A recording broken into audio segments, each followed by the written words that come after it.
All right, let's go, guys. Let's do this. Here we go. Today, we're going to do a live solve. So let's get into it. While you guys are all solving that awesome 3D challenge on your side for that sheet metal part, let's get into a live solve here using Onshape. And this live solve is going to be for this model here. It's called the KEYED Star Mount. So whenever we're taking a 2D print and trying to turn it into a 3D model, we always kind of go through and ask ourselves the same questions. And one of the first questions we ask ourselves is, where should the origin be located on my 3D model? Now, the way that you answer this question is you ask yourself some additional questions like, does the model have symmetry?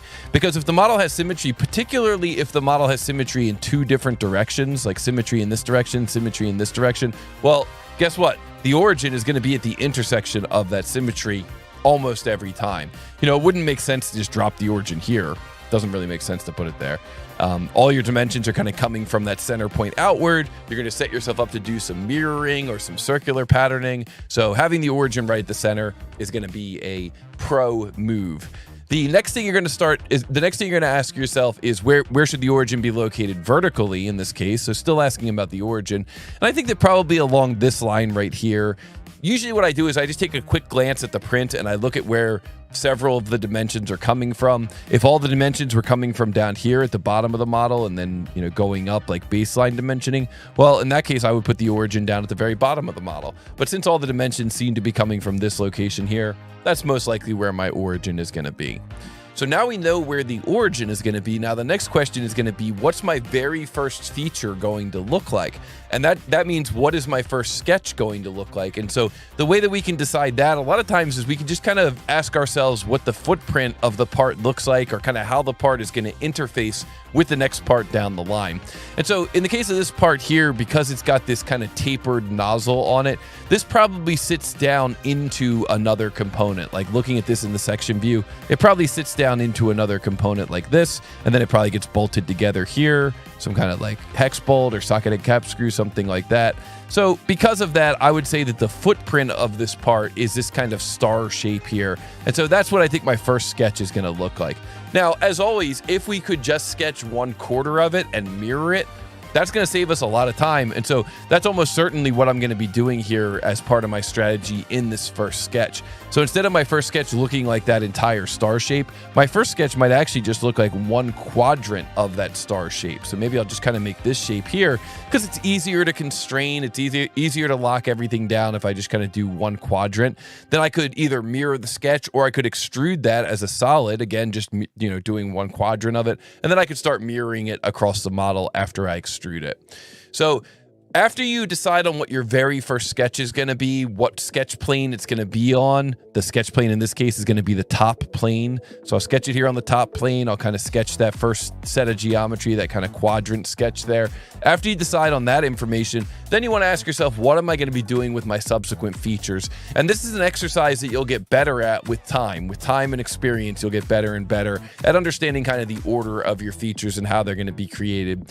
But I think in the case of this model, if my very first feature is this kind of star shape, and if that shape is created as a solid chunk of data, then maybe my next feature would be this cut here to kind of remove this hole, this cut here to kind of remove this hole.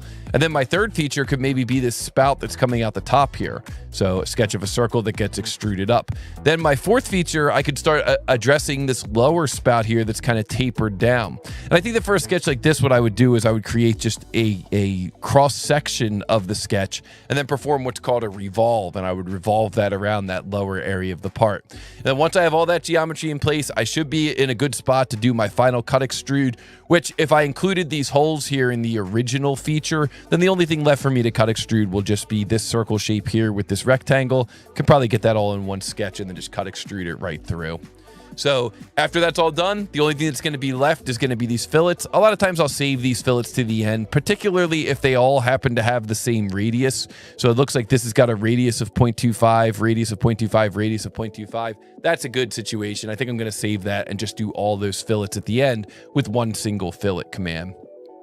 So now that I've come up with a game plan, let's take that 2D print. I'm going to take a screen capture of that 2D print. I'm going to move that over onto my second screen here. And now I'm going to get into the free version of Onshape.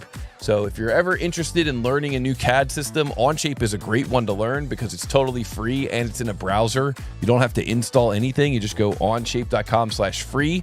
And then once you try it out for a while, if you really like it and you want to work with it professionally, you can check out Onshape.pro/tootalltoby. You can sign up for it for 6 months for free. And so what I'm going to do here is I'm going to create this model, and I'm going to create this model using the free version of Onshape, and I'm going to call it 24-08-10 keyed star mount. And the reason I'm pointing that out to you, that I'm naming it that way, is because if you're using the free version of Onshape, every model that you create is going to land in the free public repository in Onshape. And so if I click public here, and then I search for 24-08-10, and then maybe I'll do sort by modified, we can see that there have already been users. So here, this guy, Raleigh Relon, this is a user who created this model in the free version of Onshape. Here we see David Weiss created this model in the free version of Onshape. E.M. Schmitz created this model in the free version of Onshape. All these users here created this model in the free version of Onshape, and that can be very useful if you ever need to go and look at somebody else's work to figure out why you're getting the wrong answer. So if you're ever doing a practice model, or if you're ever doing one of these challenges from tootalltoby, a great resource you can leverage is the Onshape public space. You can go in there and you can search, because if you use the free version of Onshape, everything you make is going to land in the public space. It's really just meant for people who are hobbyists or people who are trying to learn a new CAD system, and it's awesome for that. But when you're ready to start actually protecting your work, that's when you're going to need to go and upgrade maybe to the paid version of Onshape. So I'm going to choose create here, and I'm going to choose to create a new document, 24-08-10 space keyed star mount, and I'm going to say create public document. You have to create it public because I'm using the free version. And let's get into it in Onshape here and start creating this model. So top plane, S key, sketch, press N to get normal to, S key, I'm going to begin a line here. I'm going to come up with a line, and it looks like the bolt circle for this is 6 inches. Whoops. So let's actually exit this sketch. Let's go to our workspace units up here in the upper left, workspace units. Let's make sure that we're working in inches. Let's make sure that we are working in pounds for our answer. Then let's try that again. Let's get back into that sketch on the top plane.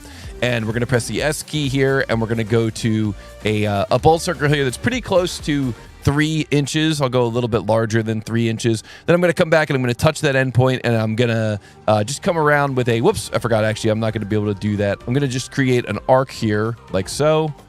Just create an arc here like so. And then I'll create another arc coming off of that like so. And then I'll create a final arc coming off of that like so. And then once I've got those arcs in there, what I can do is I can start adding in relationships and dimensions. So for tangent, a lot of times what I do is a little crossing select here, and then I press T, little crossing select there, and I press T. For horizontal, I could take this point, and this point, and I could press H and get them all horizontal. And then for this point onto this line, I can just press I, and that makes that coincident. Now I can press the S key and jump into my radius command. And my radius command here is going to be a radius of 0.75 up in that corner and 0.75 here as well. And in our chat, we can see that none other than Aaron C came in and said, "Cheers, Toby. Thanks for the sick part." Thank you so much, Aaron C. Very much appreciate that. Very, very much appreciate that. That is awesome. Thank you so much. And Ricardo Jean's got to go as well. Says, "Good night, all. See you next Monday." No problem. I know some of you guys got to leave a little bit early. We are going to run a little long today. And so, of course, if you do need to cut out, that's all good. But thank you so much, Aaron C., for that super chat and for being such a great fan over the years. It's been great to get to know you. All right, so let's continue on here. So now we've got our 2 dimensions there on that part. Let's add in our bolt circle here. So S key, I'm going to do a circle. And I'm going to click here, come out like so, click here, I'm going to type in 6. That's going to be my bolt circle, which is going to be the center of those holes. And so I'm going to take that bolt circle, I'm going to click on the arc, I'm going to click on this point here and press I for coincident. Click on this point here, click on the arc, press I for coincident. So now that locks in that bolt circle. I'll create a horizontal line here that comes across. You can see that little by little the sketch is changing from blue to black, and that's what we want. We want to fully define our sketches every time. So I'll press the S key here, I'll go into my into my dimension command, and and I'll add a dimension there with a radius of 4. And there we go. Now our sketch is nice and fully defined. All we got to do is add in these sketch circles here for this hole. So this hole is going to be at a diameter of 0.75, and this hole over here is also going to be 0.75. Now at this point, what I'm going to do is I'm just going to hit escape, and I'm going to get rid of this radius here. And then I'm going to click on this arc and this arc, and I'm going to press E to make them equal. And I'm going to click on this circle and this circle, and I'm going to press E to make them equal as well. So just, you know, a little quick move there to make your geometry equal. And now I'm ready to extrude. And so in Onshape, I don't have to trim anything. I can just leave this sketch how it is, S key extrude. And then I can press the space bar in the background, so I'm not selecting any regions. And then I can just kind of go around and pick the regions that I want to extrude. So I'm going to pick those 3 regions, and then I'm going to choose to extrude those to a height of 1.25 inches. So that's my dimension from the front view. And now that I've got that geometry extruded, I think I'm ready to mirror. Sometimes we save the mirror for the end of the model, but sometimes we just do it kind of in midstream. And this is one of those cases where I would just do it in midstream.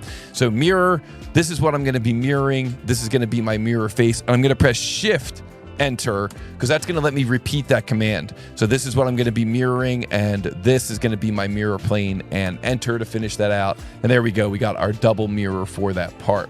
So now we're going to select this face here, begin a sketch. We can orient our view with N, S key circle, single click here, move our mouse, single click again, and that's going to have a diameter of 4.5. That's what's shown in that section view. It gets really close to these edges, but that's okay.